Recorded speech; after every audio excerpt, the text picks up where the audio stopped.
Tupo katika zama ambazo maendeleo ya teknolojia yamekuwa yakiongezeka kila kukicha.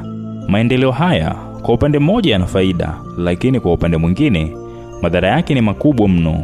Na moja kati ya madhara ya maendeleo haya ya teknolojia ni hizi video za ngono au pornography, au wengine huziita X videos. Karibu katika mwendelezo wa masomo yetu ambayo hukujia kila wiki. Muandaaji ni Dr. Rajabu Mpangalala. Mimi ni Thomas Mwita. Ili kuwa wa kwanza kupata masomo yanayotolewa na Dr. Rajabu kila wiki, basi usiache kubonyeza alama ya subscribe ili kila tunapotoa masomo kama haya uwe wa kwanza kuyapata. Zamani, enzi za mababu zetu, ilikuwa kuipata video ya ngono ni ima uende kwenye banda la video au karushe kwenye kompyuta au nunue CD au DVD.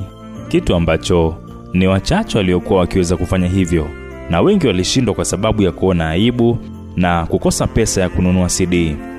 Lakini katika zama tulizonazo, smartphones zimekuwa kama kanda mbili. Kila mtu anayo, sio mtoto, sio mkubwa. Hivyo, mtu hana haja tena ya kwenda banda la video kutazama picha za ngono, hana haja tena ya kununua CD.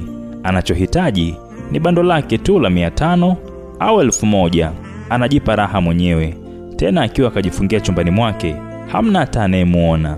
Sasa wengi wamekuwa wakiangalia video hizi bila kujua madhara yake, na ni wachache sana wenye ufahamu kuhusu madhara ya video hizi. Na hilo ndio lengo la Dr. Rajabu kukuandalia somo hili, ili kukusaidia wewe unayetazama video hizo uweze kuachana na tabia hiyo. Zifuatazo ni athari mbaya za kuangalia video za utupu zinazoweza kupelekea wewe mwanaume kuwa na upungufu wa nguvu za kiume.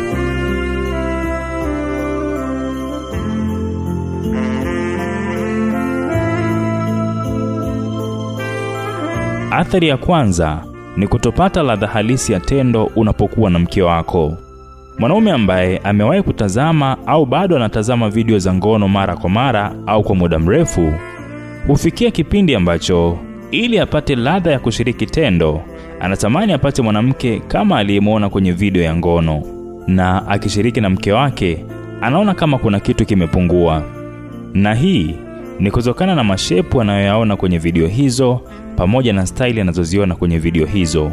Anataka na kwa mke wake iwe hivyo hivyo, pasi na kujua wale anawaona kwenye video hizo wapo kazini na video hizo hazijatengenezwa kwa siku moja.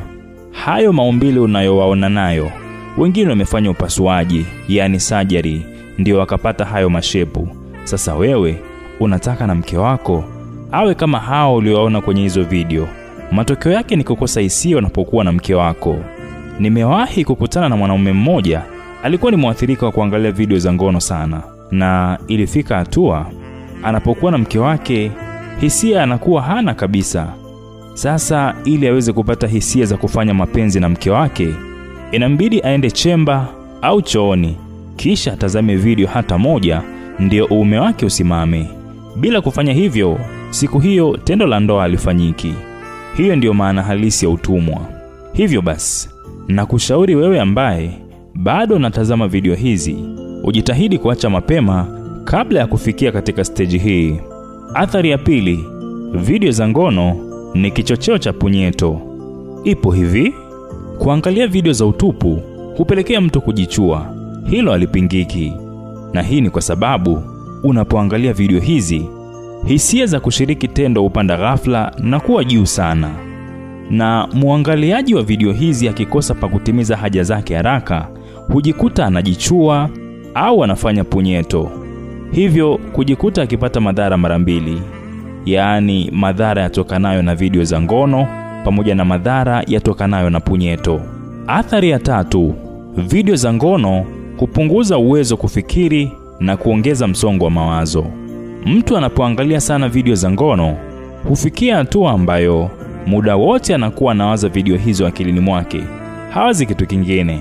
Kila muda anatamani aangalie, na hivyo kujikuta zimeteka akili yake na fikra zake pamoja na muda wake. Anajikuta kama mtumwa wa video hizo, na hivyo kujikuta hawazi kitu kingine zaidi ya video hizo tu. Athari ya 4 ni kumpunguzia mtu uwezo wa kujiamini na kusababisha wasiwasi katika tendo la ndoa. Unapotazama video za ngono, katika video hizo utaona maumbile tofauti tofauti, na mara nyingi wanaocheza video hizo huwa na maumbile makubwa ya uume kuliko kawaida. Sasa ukijilinganisha maumbile yako na maumbile unayoyaona kwenye picha zile, ni lazima utajidharau wewe mwenyewe kwa kuona dhakari yako ni ndogo na haitoshi kumridhisha mwanamke. Matokeo yake utapoteza uwezo wako wa kujiamini katika tendo la ndoa kwa kujiona ufai. Lakini unashindwa kuelewa kwamba wachezaji wa video hizo wametumia gharama kubwa sana kupata maumbile hayo, na wengine wao wamefanya upasuaji. Mwisho kabisa, katika madhara ya picha hizi ni kwamba hurithishwa. Tafiti zinaonyesha kwamba kama baba alikuwa ni mwathirika wa kuangalia video hizi za ngono, kwa asilimia kubwa na mtoto ni lazima atakuja kuangalia, na hilo linaonekana sana katika jamii zetu.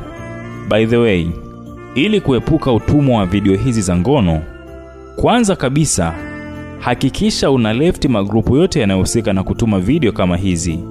Penda kukaa na watu na usipende kukaa peke yako na kujifungia mwenyewe chumbani.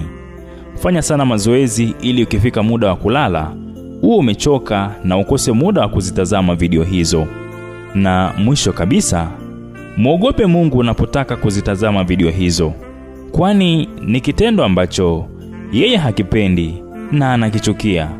Kimsingi madhara yapo mengi sana, lakini nimeona nikuchambulie haya baadhi, huenda ikawa sababu ya wewe kuacha kitendo hiki. Kwa msaada na ushauri zaidi kuhusu namna gani unaweza kuondokana na changamoto zote katika afya yako ya tendo la ndoa, kama vile kuwahi kufika kileleni, kushindwa kurudia tendo, mashine kulegea na kuwa fupi, pamoja na changamoto nyinginezo za kiafya, basi unaweza kuwasiliana moja kwa moja na Dr. Rajabu ili aweze kukushauri tiba gani sahihi utumie ili kuondokana na changamoto yako. Namba zake ni 0678 09 46 02. Narudia 0678 09 46 02. Mpaka wakati mwingine, see you on the bed.